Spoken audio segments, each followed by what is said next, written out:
Faster than a speeding bullet, and unlike any other aircraft ever built, it raced the sun and won. Flying at speeds of 2,000 miles an hour, in the top 1% of the Earth's atmosphere, it holds every major speed and altitude record for a jet. You did all of this effortlessly, and that was the feeling you had, that you had control of so much power.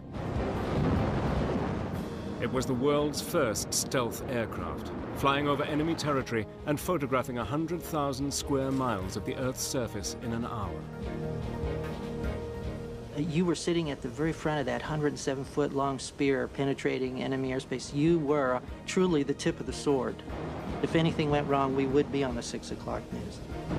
Once shrouded in secrecy, Battle Stations now reveals, using archive film and color reenactments, the covert world of the SR-71 Blackbird.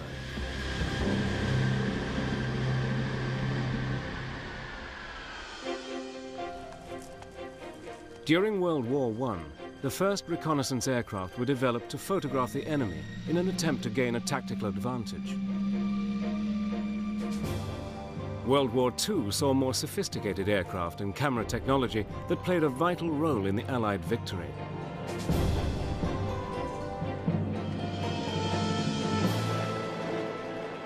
After the Second World War, the world was left with two ideologically opposed superpowers. The Cold War had begun, and the United States wanted to keep a watchful eye on events behind the Iron Curtain.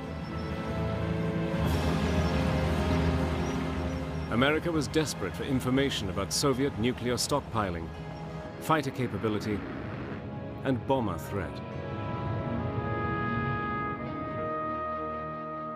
In early December 1954, the task of creating the next generation of reconnaissance aircraft was assigned to the visionary designer Kelly Johnson and his elite team from Lockheed's Advanced Development Program, known as the Skunk Works. I think Kelly's operation of the Skunk Works was probably unique in aviation industry. To start with, he had a very, very small cadre of people. He handpicked everyone that worked for him. They were swore to ultimate secrecy. There was absolutely no leaks within the system. He was guaranteed of that. He also made it a point to co-locate his engineers and his producers, the people who were building the airplanes. So the engineer could come up with a drawing and he would walk out on the hangar floor and talk to the man who's bending metal. Can't stress enough the engineers directly with the shop people all the time. And Kelly, when you had a problem, he'd have a meeting and decisions were made right then. He was always very fair. He could be very tough. He was no pussycat, I'll tell you. Kelly's Skunk Works produced their first spy plane in 1955, the U-2. In an effort to evade Soviet radar, the U-2 was designed to fly at an altitude of 75,000 feet. In 1956, it began overflying the Soviet Union on reconnaissance missions. But the Soviets' latest radar systems were more advanced than had been anticipated. When the U-2 flown by the CIA first began their operations over the Soviet Union, they were shocked to discover that the Soviets were tracking them even on the very first mission. Every U-2 flown over the Soviet Union was in serious danger. The U-2 was being tracked, and that was a great concern to not only to our country, but to Lockheed, who had promised that this airplane would never be seen. Determined to create the ultimate spy plane, Kelly Johnson returned to the drawing board. He began designing a new supersonic aircraft that could fly faster and higher than the U-2, with the lowest possible presence on enemy radar screens.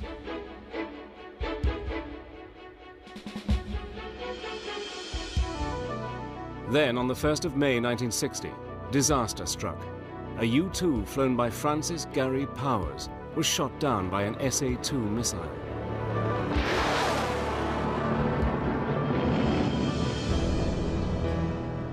Powers survived and had a very public trial, designed to humiliate the US and deter them from carrying out any further reconnaissance flights. But with tensions between the superpowers mounting, The need for reconnaissance was more urgent than ever. Kelly Johnson's plans for an advanced supersonic spy plane became the #1 priority. In order to create an aircraft capable of operating at the speeds and altitudes that Kelly envisaged, his Skunk Works team would have to overcome a series of huge technological problems. And the biggest problem that he was going to face, and he knew this up front, was going to be temperature. The temperatures that the aircraft would encounter at those speeds were phenomenal. It was clear that a traditional aluminium airframe would not withstand these extreme conditions. You could not fly an airplane past 2.6 Mach, and you just barely make it then with aluminum because the airplane had just turned to jelly. The decision was made to build the airframe from titanium. Titanium was both light enough to reach altitudes in excess of 80,000 feet and strong enough to withstand the enormous temperatures generated by Mach 3 flight. No one had ever built an airplane out of titanium. So he had to begin from scratch. We didn't even have tools that you could use to develop titanium and to bend it and to shape it and to make an airplane. So we had to start by designing tools. It was a gigantic undertaking. Creating an aircraft able to cruise at Mach 3 was difficult enough, but the Skunk Works also had to face the challenge of combining this level of performance with the new science of stealth. To avoid features that would create strong radar reflections, the plane had taken on a revolutionary shape.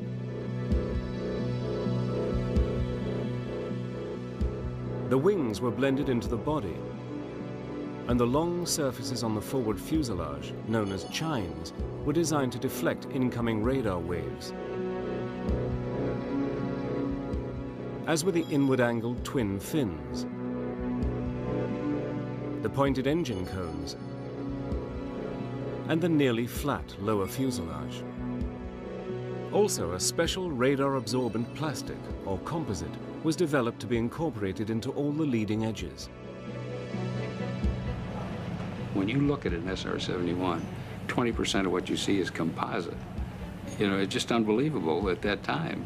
And it was developed in our shops. An SR-71 was 100 times smaller radar return than an F-14, which is only half as big and was developed 10 years later. So that was a really, truly first airplane specifically designed with stealth in mind. On the 22nd of December 1964, the SR-71 was rolled out onto the flight line at Lockheed's Burbank plant.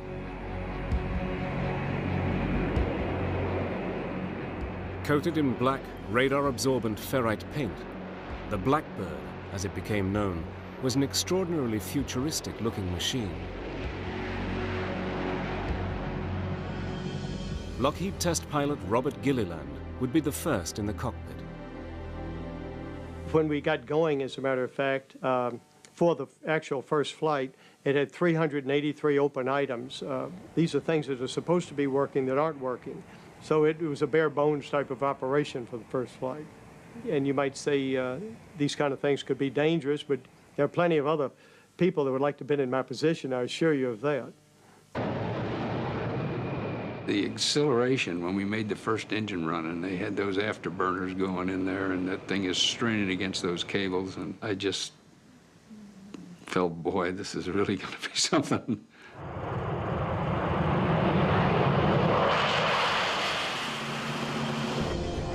The flight lasted just over 1 hour, reaching top speeds of over 1,000 miles an hour, a phenomenal accomplishment for a first flight of any aircraft. Kelly Johnson was there and some of his guests were there, and I don't remember who all else was there, but the whole kit and caboodle were very happy, including me. It seemed that Kelly had created his ultimate spy plane.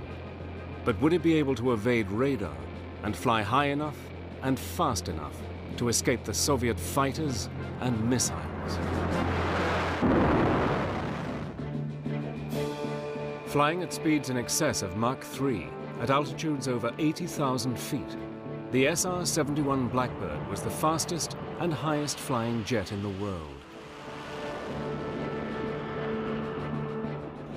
In 1966, the first SR-71 spy plane was delivered to Beale Air Force Base in California. The first Strategic Reconnaissance Squadron now needed an elite force of airmen to fly it. Well, my first thought was, I sure hope that I'm selected for the program. I mean, that was ultimate, to get selected for the program. In order to qualify for the SR-71, you had to be very good at what you were doing thus far in your aviation career. In fact, you had to be pretty much the best at what you did to be considered as a candidate. Each Blackbird needed 2 crew members, the pilot and the RSO, the Reconnaissance Systems Officer. It was extremely exciting to just to get signed into Beale Air Force Base and to think that you're going to be flying this airplane. You cannot wait.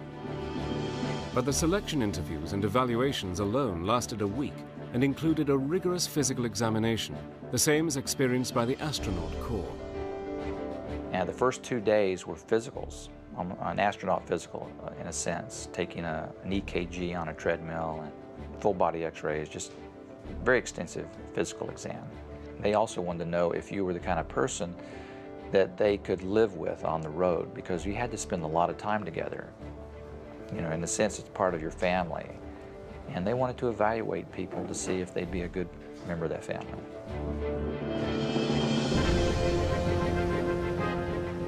The pilot began his actual training with long hours in T-38s and in the SR-71 simulator. The intense simulator sessions tested the crew members to their limits. They basically made it a grueling experience. They would just give me multiple malfunctions to deal with. In fact, they just keep giving you another problem on top of another problem until you're juggling 5 or 6 or 7 balls at once. And eventually you have to start dropping them. And they would evaluate how you prioritized which ball do you drop. After months of training, the crews were ready for their first flight together. The extreme speed and altitude called for special protection, and this came in the shape of the $120,000 pressure suit. 2 technicians suit you up. You step down into it, you put your arms into it, and it comes up to your back. The boots are separate from the suit, and they're just regular, real combat boots. The gloves are especially handmade for you, and they snap on with little O-rings onto your suit. Then when you put the helmet on, it's quite heavy, and once they snap it down, you hear yourself breathing. For a few moments there, you get some claustrophobia. I did anyway. The suit was designed to have 100% oxygen in the nasal cavity area and then compressed air in the rest of the suit, so that if you were to lose cabin pressure at 80,000 feet or above, the nitrogen bubbles in your system would come out and your blood would boil. So you need some kind of an environment around you. That's what the pressure suit provided. Suited up, the pilot and RSO are ready to be escorted out to the aircraft for their first flight together.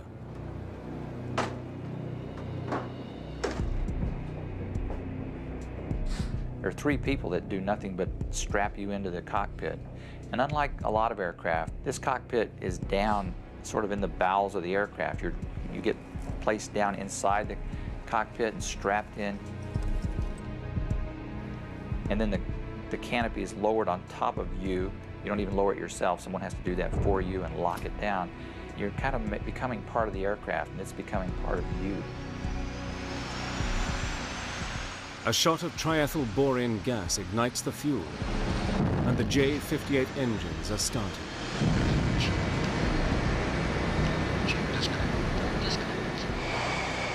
Where it really got impressive is when it starts taxiing out of the hangar. And it's 110 feet long, and so this thing keeps coming out, keeps coming out, keeps coming out, and all of a sudden you realize that's an awesome looking airplane as it gradually comes out of the hangar. So here we were looking at an airplane that was going to be going 2,000 miles an hour, and its design was so futuristic. It was like no other airplane that had ever been designed, because it was going to fly in an environment that no other airplane had ever been in. Tower Aspen 30 is #1 for takeoff. I'll never forget how it feels to light those afterburners and feel one light before the other one does, and it jerks you pretty hard. And it accelerates rather rapidly. In just a matter of seconds, you're hitting 180 knots indicated airspeed, lifting off at 210, making sure you get the gear retracted before it overspeeds at 300 knots. And you keep pulling that nose up to try to achieve the 400-knot climb out. And in less than 2 minutes from brake release, you're pulling it out of afterburner, you're level at 24,000 feet. It's quite a ride.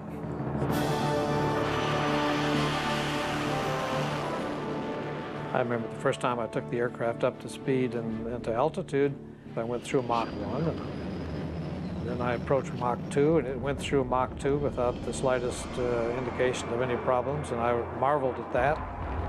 And then it rolled right on through Mach 3. Of course, none of us had ever been that fast before, but you did all of this effortlessly. And that was the feeling you had, that you had control of so much power on this aircraft that it was almost limitless. As the SR-71 accelerates through Mach 3, the triple sonic boom is followed by a blast of heat radiating from its black skin that reaches temperatures of 1,100 degrees. It truly flew through the air like a hot knife through butter. It really did. So it was pointy on every end, but it had elegance. But it was an elegance that was designed for performance.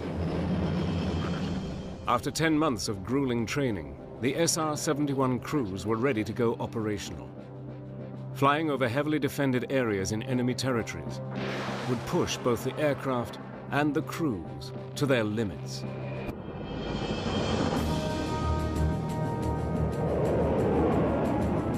On March the 21st, 1968, the first SR-71 operational sortie was flown out of Kadena Air Force Base, Okinawa, Japan.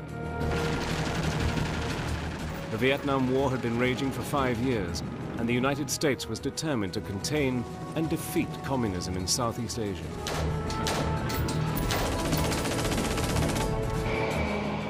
The role of the SR-71 would be to gather photographic and electronic intelligence of their enemies. They would fly daily over territories where one mistake could cost the lives of the crew and provoke an international incident. In this program, the margin for error was so narrow, almost to nothing, that it really was the pressure of flying the mission flawlessly. So that, because if anything went wrong, we would be on the 6 o'clock news. SR-71 missions were always carefully planned. In their briefing, the crews thoroughly study the mission route and surveillance areas and are warned of potential enemy threats. Well, we tried to stay well informed about our adversaries' capabilities, about their ability to track our movement, our aircraft, any potential surface-to-air missiles that might be a threat to us, or any aircraft that might be a threat to us during a flight.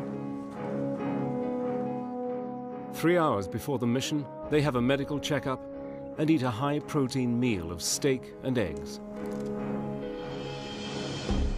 The crew chief and his staff spend hours inspecting the SR-71 for any possible mechanical problems. Pre-flight on the aircraft starts around midnight. We're staying for a 6 or 7 o'clock launch in the morning. And there's a lot of procedures that you go through. Cameras have to be uploaded. The bays are in the forward section of the chines, and then the cameras was electrically lifted up into it. We always loaded a light load of fuel for the mere fact that it's a lot easier on the airframe, it's a lot easier on the tires, the landing gear, and so forth like that. There was always excitement in the air, electrifying. Every time you fly the airplane, everybody was keyed up. Everybody did their job and did it extremely well and took it very, very seriously. Everybody worked together, and it was a team effort, and everybody knew that they was striving for that one thing, and it was perfection. The SR-71 demanded it because there was no room for error. When you get ready to launch the airplane there, things are happening so fast that you send the airplane off, and of course you're going to be concerned about whether or not it's going to come back. You're constantly thinking whether everything is correct or not, and those questions kind of creep into your mind.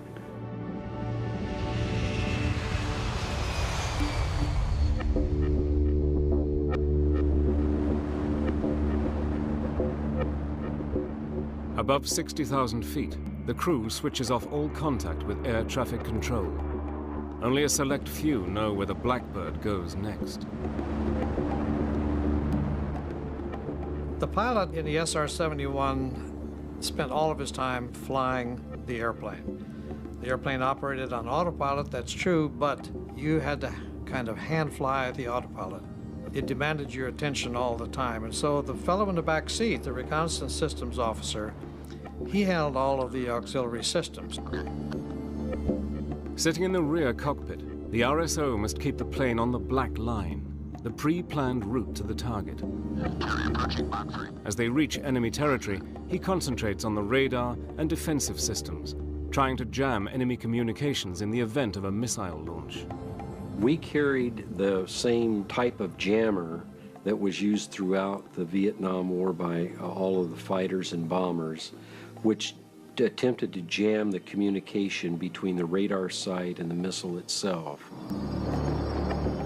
Once they began the communication, our indications in the cockpit would go from warning to jamming, and it would be jamming that communication link to the missile.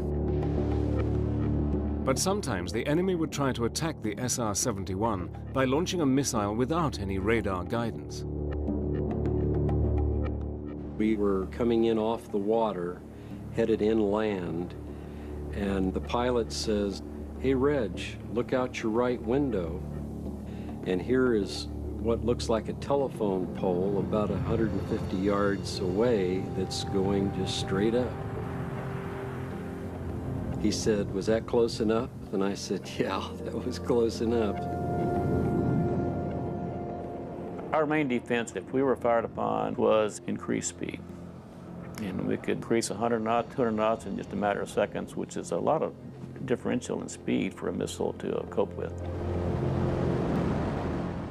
Approaching the target area, the RSO concentrates on operating the high-tech surveillance equipment.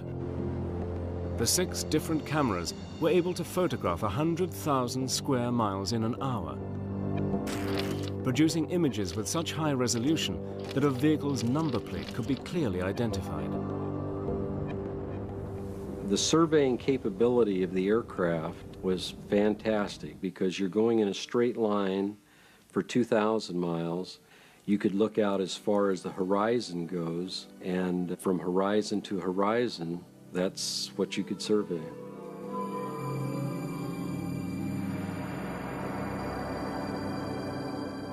For the crews flying in the top 1% of the atmosphere, it gave them a unique perspective on the world. The first thing that you notice that's phenomenal is the change of the sky color. At about 60,000 feet, the sky turns a deep indigo steel blue that is so mesmerizing. You just want to look at it. It's fascinating. You know, if I flew the aircraft up near the Arctic Circle, and I might actually traverse dawn to dusk and back 2 or 3 times. I've seen the sun rise and set 3 times on a flight, which is very unusual. I mean, we're actually flying faster than the Earth's rotation, so we're outrunning the sun.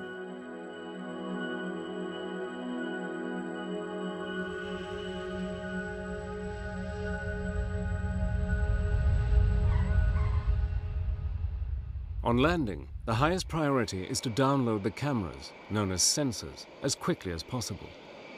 Everyone was deeply concerned that their sensor performed as it was designed to do and programmed to do. So there was a lot of serious concerns there, and there was a lot of happiness because the plane had made a successful mission and the crews were home. The films were then rushed off for processing and analysis.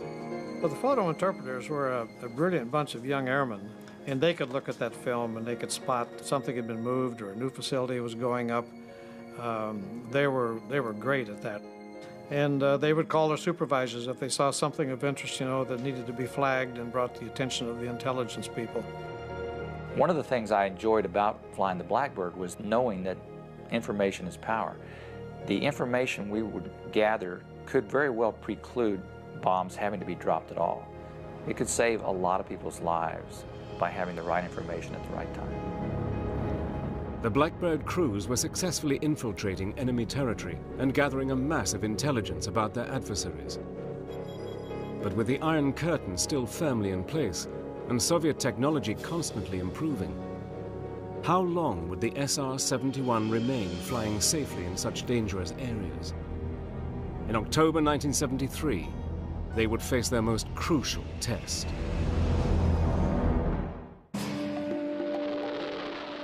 In the early 1970s, the world's attention focused on the Middle East. Tension between America's ally Israel and her Arab neighbors was reaching breaking point. On the 6th of October 1973, Soviet-backed Egypt and Syria attacked Israel and made dramatic territorial gains.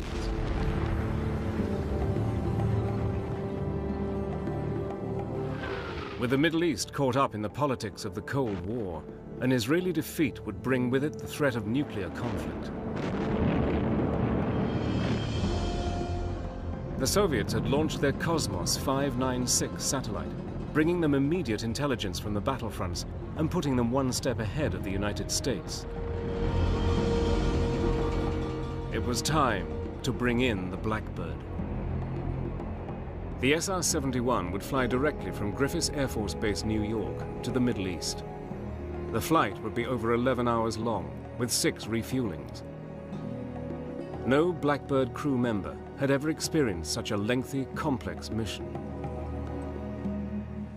I flew a 10.5-hour training flight, and I was beat. By the time I got out of the airplane, I said, whew, that's about as far as I can fly. But when they said you can fly 11 hours and 20 minutes, you jump up and you say, yes, sir, you know, I'll be happy to do that. I picked Jim Shelton as the first pilot to fly the mission. I knew he was an extremely reliable, highly qualified, and had done extremely well in all of his training and everything. So I had total confidence that if the mission could be done, that Jim would do it. On the 12th of October, under codename Giant Reach, the mission began. We took off from Rome, New York around 1 or 2 in the morning because you want to be over a target area somewhere between 11 and 1 o'clock. This allows you to have some shadows so the photo interpreters can go ahead and judge elevation, but yet get you the best sun position you can have. By 10 o'clock in the morning, the SR-71 had reached its second refueling point over Portugal. Because of the highly classified nature of this mission, no one other than the tanker crew knew they were coming. On the way into that particular refueling, the tanker crews said the Portuguese control kept calling out an airplane in relation to the tanker. And the tanker says, you know, we don't see anybody. Of course, they knew it was us, but I'm sure that they could tell on their scope something was happening because the 2 blips merged for a while, for 20 minutes, and then this one accelerates on. Jim Shelton approached the Egyptian coastline. The Egyptians were well equipped, with their Soviet allies constantly replenishing their supplies. Russia was developing the SA-5, which was a missile that would go up above, well above your altitude and come back down at you. And yes, that was a concern. With 160 SAM missile sites, many secretly commanded by Soviets, and sophisticated radar tracking systems, they were on full-scale alert, watching the skies for any enemy infiltration. As soon as we got into range of the Egyptian SAM sites, they started tracking us. The Egyptians, alerted to an unidentified aircraft appearing on their radar systems and presuming the plane to be either Israeli or American, scrambled to launch their surface-to-air missiles. 80,000 feet above them, traveling at a speed of over Mach 3, Jim Shelton's Blackbird was gathering thousands of feet of film, capturing the extent and whereabouts of the Egyptian military forces. You had the radar receiver in the back cockpit. Gary could tell me that, yes, now we're being tracked by some SAM missile. We need to do something. So at that particular point, we would jam, we would speed up. By the time the Egyptian missiles were ready to fire, the SR-71 had already cleared their airspace and was speeding towards Israel. But the heavily armed Israelis also had no knowledge of this covert Blackbird operation and immediately went on full alert. When we rolled in on the first pass over Israel, my defensive system just lighted up like a pinball machine. And I indicated to my pilot, I got all these indications back here. I said, just, you know, maybe keep your eyes open because it seems like somebody's shooting at us. Despite launching a barrage of missiles, the Israelis did not manage to shoot their presumed enemy out of the sky. The Blackbird headed back to the United States. We got everything we were tasked for, got the airplane back, and that's the first time airplane, the SR-71, had flown 11 hours and 20 minutes. After we land, the next couple of days, Gary and I get invited to the Pentagon. Admiral Moore, chairman of the Joint Chiefs, wanted to thank us for the work that we had done, and they showed us some photos. The photographs were detailed enough to show how many Israeli tanks had been destroyed in the initial battles. We were to go ahead and resupply the Israelis with some of their lost equipment. So the photo interpreters are counting the number of tanks that we would be replacing. So it was a very crucial point for the SR-71. It was a very sensitive mission, and there was a lot of pressure to get that first one done. Jim and his backseater nailed them. He got all the targets, and everyone was absolutely elated. 8 more successful Blackbird missions supplied detailed intelligence that the war was now turning in Israel's favor. With this information, the United States was able to broker an eventual ceasefire on the 24th of October. I think the SR-71 contributed greatly to the resolution of that war. No one knew the airplane could fly that far and perform a mission like that and come back and hand the intelligence people the product.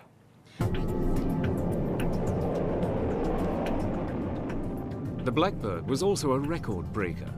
On September the 13th, 1974, Kelly Johnson's SR-71 flew across 7 time zones from London to Los Angeles in a race with the sun, taking just 3 hours, 47 minutes, and 39 seconds. For the record-breaking flight, I was over at the FAA Control Center, and the controller is a huge screen, and he said, here's a 747 coming out of Phoenix. And it'd go blip. Blip. It moved about ½ inch or _1/4 inch. He said, okay, get ready. Here comes the SR-71 out of Canada. And it goes, and there goes my antenna, there goes Idaho. and get ready, boom! And it almost blew us out of the way because he was right overhead. And he was starting to decel, but he managed to blow the windows out of Zaza Gabor's house in the Hollywood Hills. In the same year, the Blackbird had flown a record-breaking flight from New York to London. 52 years earlier, Charles Lindbergh had flown approximately the same distance in 33 hours. The SR-71 made the flight in 1 hour, 55 minutes, and 42 seconds. But the SR-71 would soon be needed in a more serious capacity. Another Soviet-backed Middle Eastern enemy was on the warpath and was determined to humiliate the United States. There would be no better way than to shoot the SR-71 out of the sky.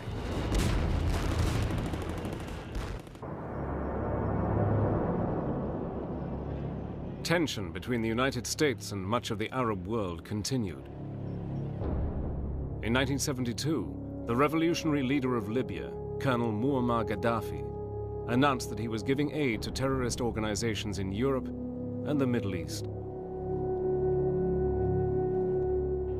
He issued repeated threats to America and indicated that those who crossed the Gulf of Sidra would be crossing a line of death. By the spring of 1986, worldwide terrorism had reached unprecedented levels. President Reagan's patience was wearing thin. Gaddafi deserves to be treated as a pariah in the world community. We call on our friends in Western Europe and elsewhere to join with us in isolating him. If these steps do not end Gaddafi's terrorism, I promise you that further steps will be taken. Then, on the 5th of April, 1986, a bomb exploded in a West Berlin disco. Among the 232 casualties, 2 American servicemen were killed.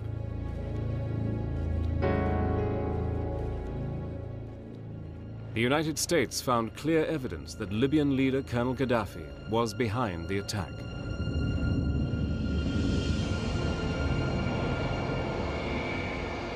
At RAF Mildenhall in England, SR-71 pilot Brian Shule knew that they were on course for retaliation.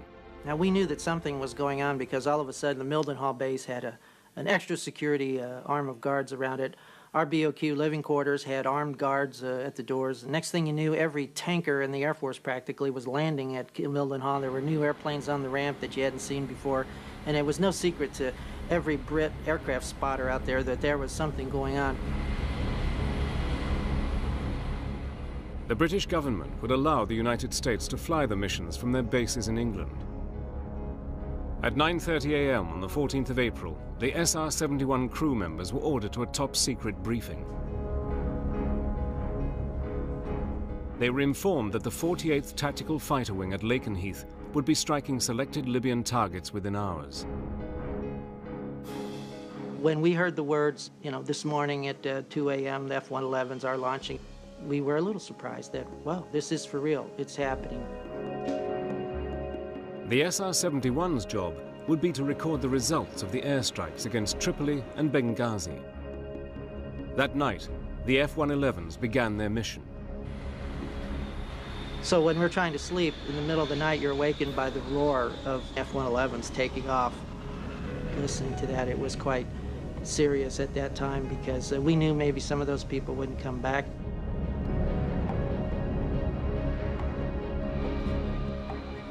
By the time the SR-71 crews arrived to prepare for their mission, the F-111s were already bombing Libya. My fellow Americans, at 7 o'clock this evening, Eastern Time, air and naval forces of the United States launched a series of strikes against the headquarters, terrorist facilities, and military assets that support Muammar Gaddafi's subversive activities. Today, we have done what we had to do. If necessary, we shall do it again. The 111s had a number of targets to take out missile defenses, sites and things, but also all the terrorist training camps, and to really hit Gaddafi's headquarters, basically, to really show him that we're going to come right into his backyard. Our job was to come and assess everything that was done, gather pictures and target data for maybe succeeding strikes. Flying in directly after a bombing raid, the crews could expect Libya's sophisticated air defense network to be on full alert and eager to retaliate. We were subsonic off Land's End, getting ready to get to the tanker, and we saw the string of F-111s coming back. And my backseater, Walter, was counting the planes as they came back and passed us. And he came up one short. And he knew that somebody had not made it home, and we were very sad in the cockpit at that time before we even started that we had lost an entire crew. But yet, it gave us more resolve.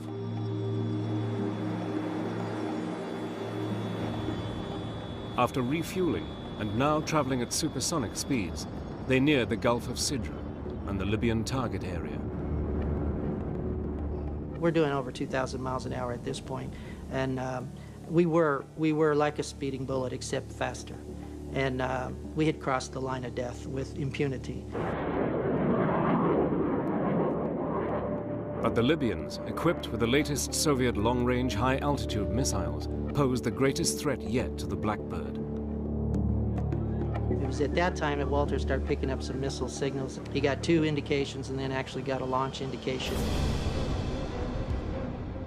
And we had a big decision to make where we were running into the target area before we made the turn.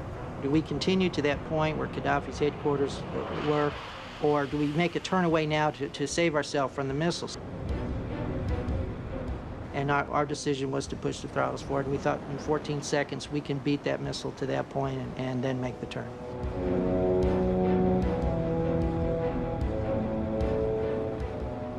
Made the turn, went feet wet, got to the coast, and I will tell you, that was probably the fastest I've ever seen the SR-71 fly. They'd outrun the missile, gathered the photographic intelligence, and were now heading away from the danger zone. Walt said, okay, you can pull it back now. My hand was still locked in the forward position there. We were seeing Mach numbers that were a little scary, that we had not seen before, and the jet did it effortlessly. The intelligence photos that were brought back clearly showed that the bombing mission had been a success. It was decided there would be no need to risk more American airmen's lives over Libya with further bombing. We brought back the confirmation of to whether we needed to go in again or not, what we had really done, where their defenses were, what they really had. But we made a statement to Gaddafi, and if you'll notice, you remember, you didn't hear a lot from him for a long time after that. But despite the success of the SR-71s over Libya, its days were numbered. At the end of the 1980s, it was decided that the cost of operating the SR-71 was no longer sustainable. The Blackbird program was terminated. From now on, all American surveillance would be carried out by satellites. The reason that was given was that it was too expensive. Well, it's reconnaissance. That's sometimes that can be very expensive. And if you don't have reconnaissance, you're pretty blinded. And now they like to say that the satellites can do it all. And satellites can do a great deal, and they're magnificent capabilities. But there are things they can't do, and there are things that are unique that only the SR-71 can do. On December the 20th, 1989, the SR-71 made a final pass down the runway at Lockheed's Burbank plant in honor of all those who worked on this exceptional plane. Kelly Johnson was there to pay an emotional farewell to his favorite creation. You can't say enough about Kelly Johnson himself. You know, he was an absolute aeronautical genius. Working for Lockheed, I think he's made the greatest aircraft that ever existed. There's just something about the sleek SR-71 that makes it in a class of one. There is no other. Impressive to the last, the Blackbird set 4 international speed records while being delivered to the Smithsonian National Air and Space Museum. People love a winner. They love when someone is the best in their field. This aircraft was the best in its field. It was the prime speed machine of the world. Every speed and altitude record that it set, it holds to this day. The SR-71 Blackbird served 6 different presidents and saw action on hot and Cold War fronts alike. And despite being shot at over 4,000 times, no aircraft was ever lost to enemy fire. It is the only operational airplane in the history of the American Air Force in which no Air Force crew members were ever killed. That's a record that no other airplane has. And when you consider the environment in which it flew, the speed, the altitude, the temperatures, that's a real credit to Kelly Johnson.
I flew the airplane for almost 9 years, and I initially checked out in early 1957. So I flew the airplane a long time after Mr. Powers went down in 1960, including all of the Cuban missions and missions in Vietnam and missions at other locations around the world. Well, of course, when he went to be selected for the program, none of us had seen the airplane. But we knew now of its existence, and we had seen photographs of it. and everyone was very excited. Now, I had been flying the U-2 for almost 9 years, so I knew my days in that program were bound to be numbered. And usually what happens when you leave a program like that, you go to a headquarters in a staff position and you get to fly a desk for several years. And I certainly didn't want that to happen. I wanted to continue to fly as all pilots do. So when I was given the opportunity to start all over with another brand new program, I was just absolutely delighted. Flying the aircraft in transitioning from the U-2 was quite a radical transition, because the airplane was much bigger, heavier, handled considerably different. The U-2, for example, had a yoke, had a wheel like a multi-engine airplane has, whereas the SR-71 had a stick like most fighters would have. And having been flying in fighters for many years before I got into reconnaissance, I was overjoyed to see a stick in the cockpit instead of a wheel. But the B-58 pilots, I think, who came into the program probably found that transition very easy, because I think it handled subsonically quite a lot like the B-58 Hustler bomber did. Now, when you transitioned to supersonic performance, then the aircraft became very demanding on the pilot and the backseater, or RSO, Reconnaissance Systems Officer. It demanded all of your attention all the time. You didn't dare spend much time looking at the scenery or watching the world go by. You had to be flying that airplane every second of the time. And in contrast to the U-2, which had subsonic speeds, so it wasn't anything that was too demanding, had a nice autopilot. I've taken naps and written letters and read a chapter in a book when I'm flying the U-2 over the ocean or someplace where I'm not asked to do anything except get from point A to point B. You would never do that in the SR-71. You have to fly the airplane every bit of the time. But again, it's still a very, very honest airplane.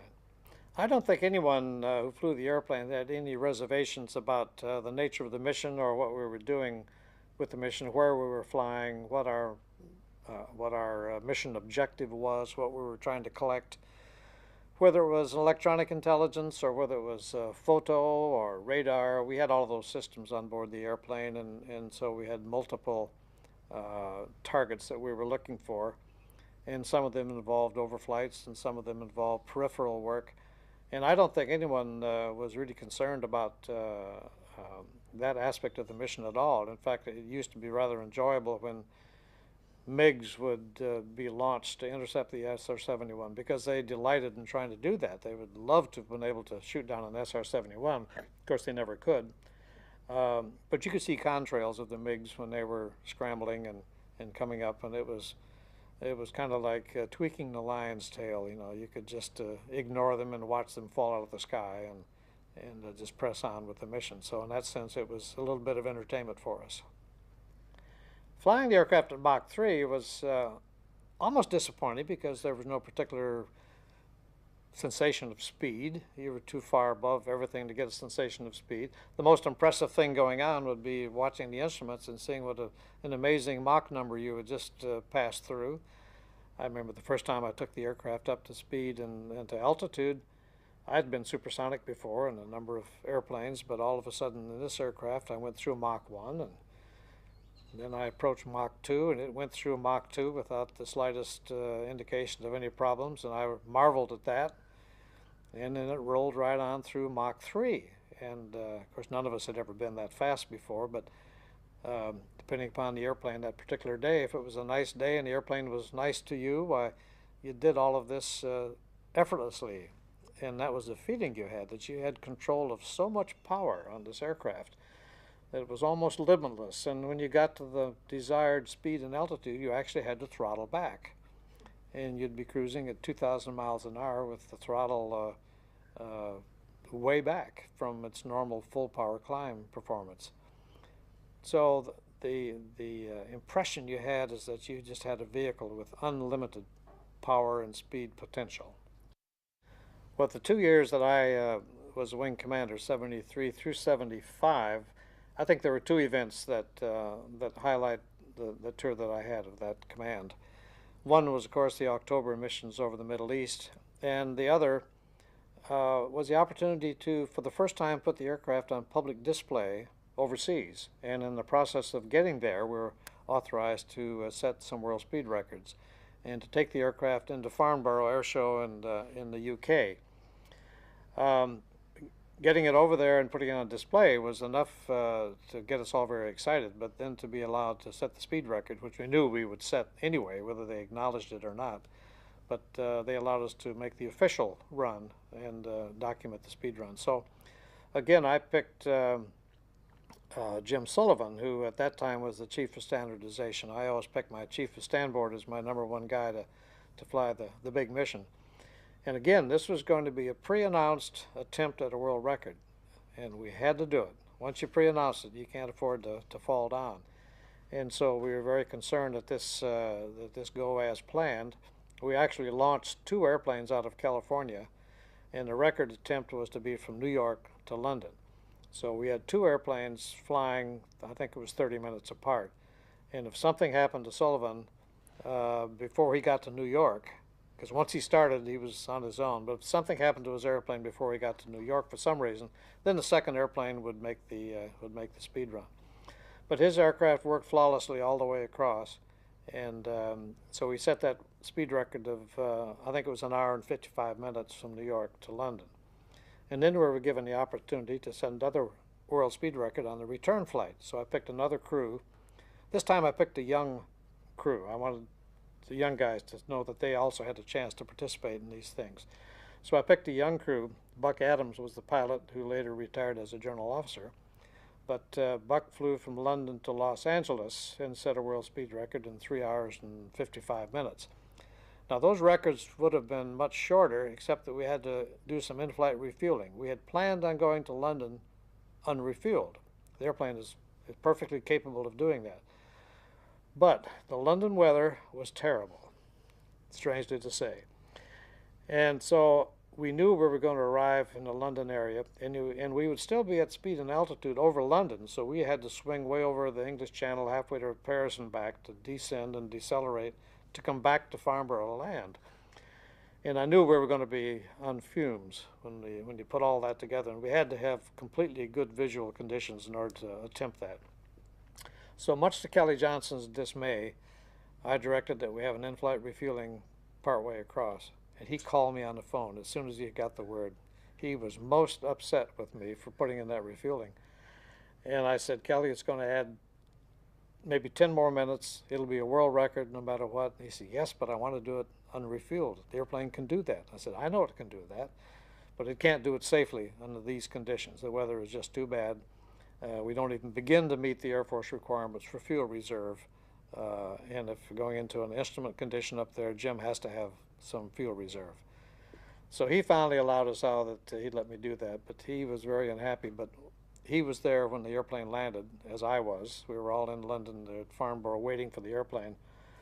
And when he landed, Kelly Johnson was absolutely ecstatic. And he was so happy. He threw a big party for us that night. And so all was forgiven after the record was set. And what was it set at? It was 1 hour, 55 minutes from New York to London. Yeah, that was pretty good. The previous record was something like 4 or 5 hours, owned by a British pilot, military pilot. So smashed that one. And We no smashed one's that. ever beaten it? No, nobody could. No, it'll never be beaten.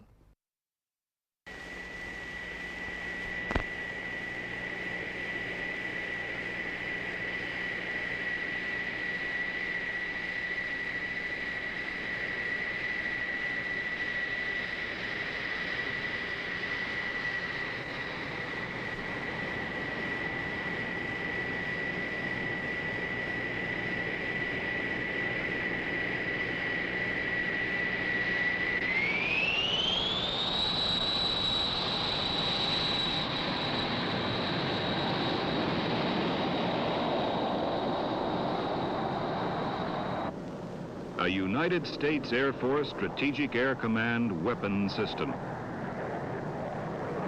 The SR-71, a highly sophisticated reconnaissance aircraft of the 60s, still ahead of the state-of-the-art in the 70s, was first announced in February 1964.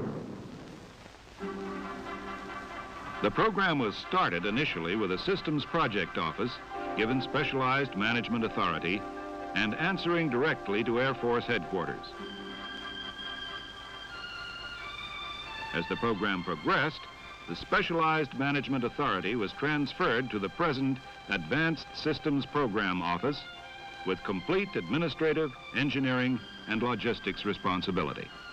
A pattern now accepted for several key Department of Defense programs. The Lockheed Advanced Development Project, nicknamed the Skunk Works since the early 40s, well known for its ability to produce in a tight security atmosphere, was selected to proceed with this highly sensitive program. A global reconnaissance system that would sustain altitudes above 80,000 feet at speeds beyond 2,000 miles per hour. With the experience gained on the YF-12 interceptor program, the task of producing the SR-71 was underway.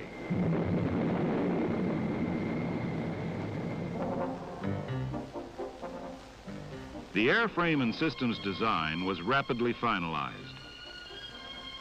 Engineering drawing release moved into high gear. Titanium, a light, high-temperature resistant metal, was selected to endure the torturous environment of triple sonic flight. A shop workforce, already skilled in working with titanium, was expanded as production tooling and assemblies take shape.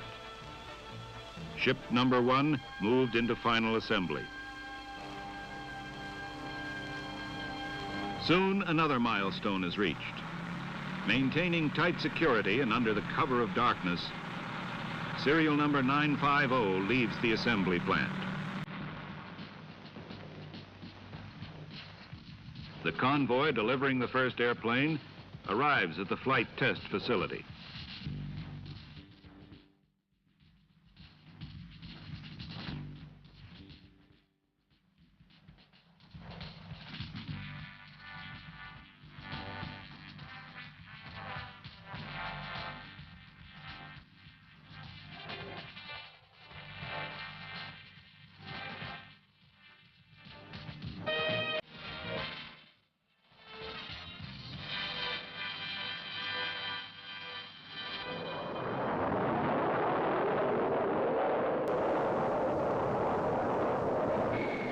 This new member of the family of Blackbirds made its debut just 22 months after go-ahead.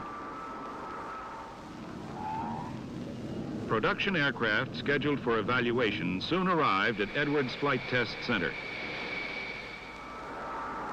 Almost concurrently, Lockheed and Air Force flight test efforts proved the airplane and systems. Meanwhile, facilities at Beale Air Force Base in Northern California were being readied to receive SAC's new Mach 3 Plus aircraft. A new team was being formed. Members were arriving on base daily.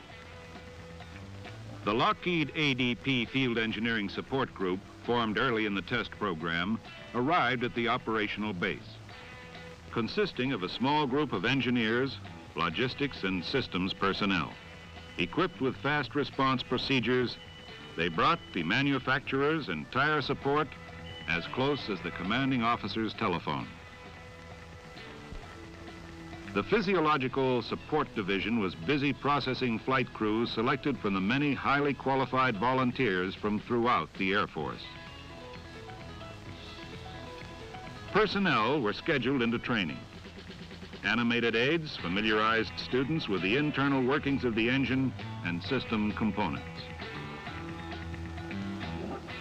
Functional aids utilizing actual airplane parts are used to develop operational and maintenance skills. Indoctrination with the spacesuit life support system required by the crew provides the newly assigned team members with first-hand information relating to the SR's hostile operating environment. Transition to the SR was rapidly being accomplished.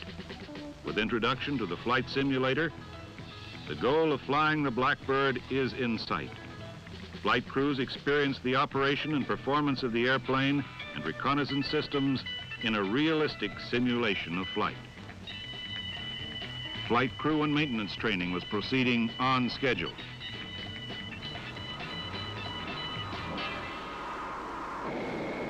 The all-important day is here. An anxiously awaited member of the team arrives on base. This first Blackbird received by the 9th Strategic Reconnaissance Wing was an SR-71B, a trainer. Enthusiastic team members are on hand to congratulate the commander and welcome the star performer.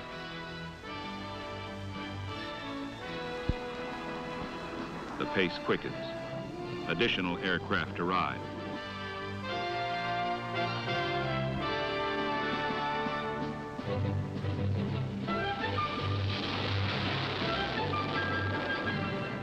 The new birds are on a busy flying schedule. Crews are eager to take to the skies.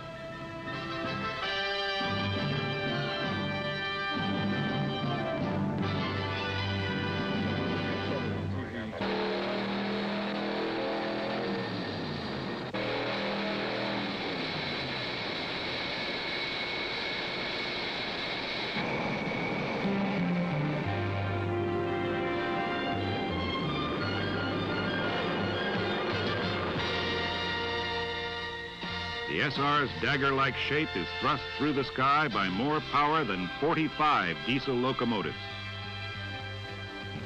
During flight, the cockpit remains comfortable, while just outside, airplane skin temperatures exceed a searing 600 degrees. The men flying this phenomenal machine soon were routinely flying Mach 3 and beyond. The team, proud of their bird and the crews that fly them, established an exclusive club. At an impressive ceremony, each crew member is awarded a Mach 3 Plus pin and certificate, honoring his first flight at 2,000 miles per hour. The Strategic Air Command's 9th Strategic Reconnaissance Wing has flown thousands of hours at Mach 3. They have pioneered sustained operational flight above 80,000 feet at speeds beyond 2,000 miles per hour, carrying forward the tradition of unarmed reconnaissance. Living up to their motto, peace through surveillance, by providing information for the security of the United States and the free world.